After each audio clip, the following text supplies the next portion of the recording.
13 WIBW First Alert Weather Team presents Be Prepared, Not Scared. It is sort of amazing to me that hardly anybody gets injured or dies from hail. It's so common, and sometimes the hail can be very large, but it does cause a huge amount of property damage every year. First Alert meteorologist Doug Myers is going to explain extreme hail and wind.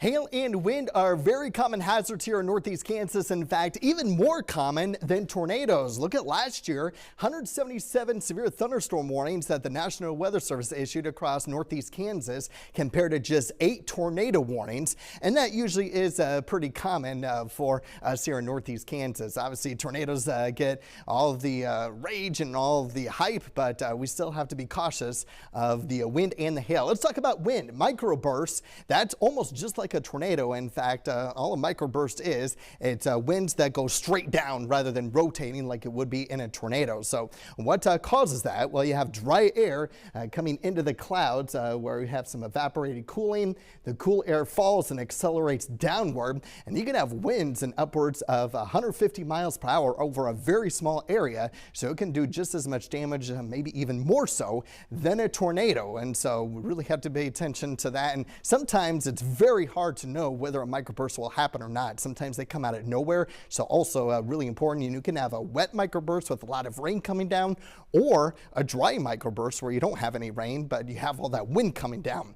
Of course, that wind is going to down some power lines at times. So being safe with the power lines, if they are down, you see them down, staying away from them at least 30 feet. Obviously report them to a utility company if they're not out there already, making sure that they are getting out of the area. Never touch a down power line, assuming a down power line is energized and dangerous. So be mindful of that. Let's get into hail. Hail is basically water droplets or ice particles that play ping pong in the clouds. That's all it is. And until it gets heavy enough for the downdraft to be greater than the updraft, that's when it comes down as hail. And of course, the stronger the updraft, the larger the hail, because you continue to add on layers of ice until that downdraft is strong enough for that to come down for hail. So here's a look at some of the updraft speeds required. You don't need a whole lot to get some pea-sized hail, 24 mile per hour winds. Otherwise, the more wind that we have going upward, up in the sky with that updraft, the better chance of that hail playing ping pong up in the clouds before that hailstone does get large enough to where it would fall within the downdraft. Look at this. When you get a grapefruit-sized hail, that's a 98 mile per hour updraft in the clouds. So very, very strong winds. As far as hail sizes are concerned, obviously we talk about coins and the smaller hailstones, pea size first, and then we get into the marble, dime, nickel, quarter, and that's where you start to get into those severe thunderstorm warnings being issued when there's at least quarter size hail. And then once you get into ping pong, golf ball size hail, that's where it gets even greater. And then of course you have your 2-inch hail. Severe is pretty common, especially here in northeast Kansas, up to 2 inches in diameter.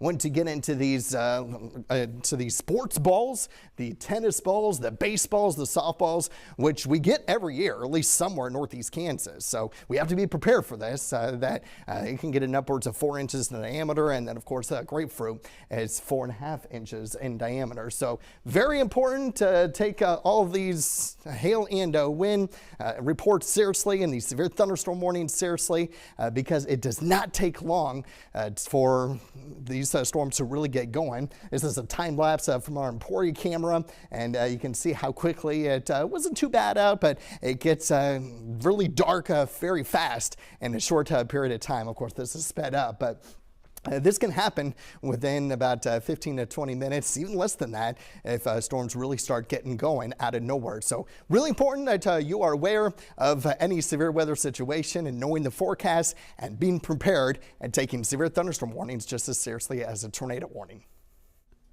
All right, thank you, Doug. One of the wildest reports I ever saw was Aurora, Nebraska. And the report, it came with a printout, and it said volleyball-size hail. I had to read it 4 times before I realized it was serious, but it wasn't quite volleyball size, but it actually was very close in that case. All right, thank you, Doug. Lightning is extremely dangerous. Fortunately, thunder usually gives us at least a hint that it's time to head inside. Mitchell Keys has more about how to stay safer from lightning. Severe weather season is about to get underway across northeast Kansas, bringing threats like lightning, damaging winds, large hail, tornadoes, heavy rain, and flooding. Each of these hazards can cause serious damage or loss of life if you're not prepared. Lightning is one of the most dangerous and unpredictable threats, capable of carrying hundreds of millions of volts of electricity and heating the air to nearly 50,000 degrees Fahrenheit. The United States sees roughly 25 million lightning flashes each year, and even though most people survive a strike, injuries can be life-altering. If you hear thunder, you are close enough to be struck, which is why we say, when thunder roars, go indoors. The safest place during a storm is inside a fully enclosed building, away from windows, plumbing, and corded electronics. Damaging straight-line winds turn everyday objects like lawn furniture and tree limbs into dangerous airborne debris. Large hail can cause serious injuries and significant property damage in just minutes, so move indoors immediately if a storm is approaching. Tornadoes remain the most extreme threat, and when a warning is issued, move to the lowest level of a sturdy building into an interior room away from windows. Heavy rain and flooding are often underestimated, but just 6 to 12 inches of moving water can sweep a vehicle away. That's why the message remains simple: turn around, don't drown. The key to staying safe this season is awareness and preparation. Have multiple ways to receive warnings and know your safe place before storms arrive. Taking action quickly when alerts are issued can make all the difference during the severe weather season and to stay safe from these hazards. Back to you, Jeremy. All right, thank you, Mitchell. Great job on that. The 2 more things I want to mention before we go here. First of all, the Storm Prediction Center has made a change this year. You may have never even seen these, but in case you do keep up with this, and we show these on TV quite often.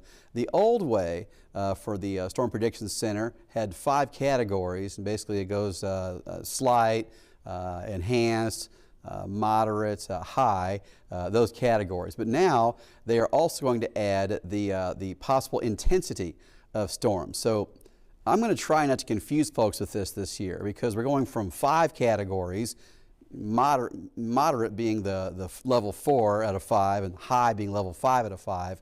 But now we're going to have 3 more categories of what is, medium intensity and high intensity. So if I tell you there's a high risk of tornadoes and there's a high risk of high intensity tornadoes, I don't know if that's going to help or not. We're going to try to communicate that to you without making it any more confusing than it can be. So we will try to be as clear as we can about whether or not you're in some sort of danger. Just passing that along. Okay, one more thing I do want to mention is that you're going to see this on social media now, is a real difference. 20 years ago, I started doing this 30 years ago.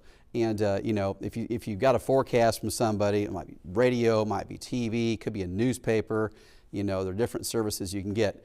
Now with social media and also the AI, there are all kinds of sources to get severe weather now.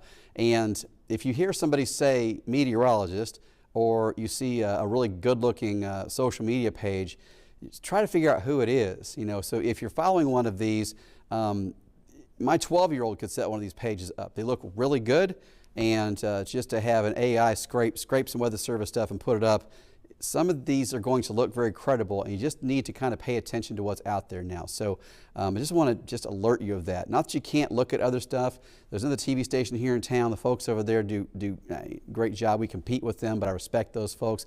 But there are also some people out there that I'm calling it's clickbait and Chicken Little combined.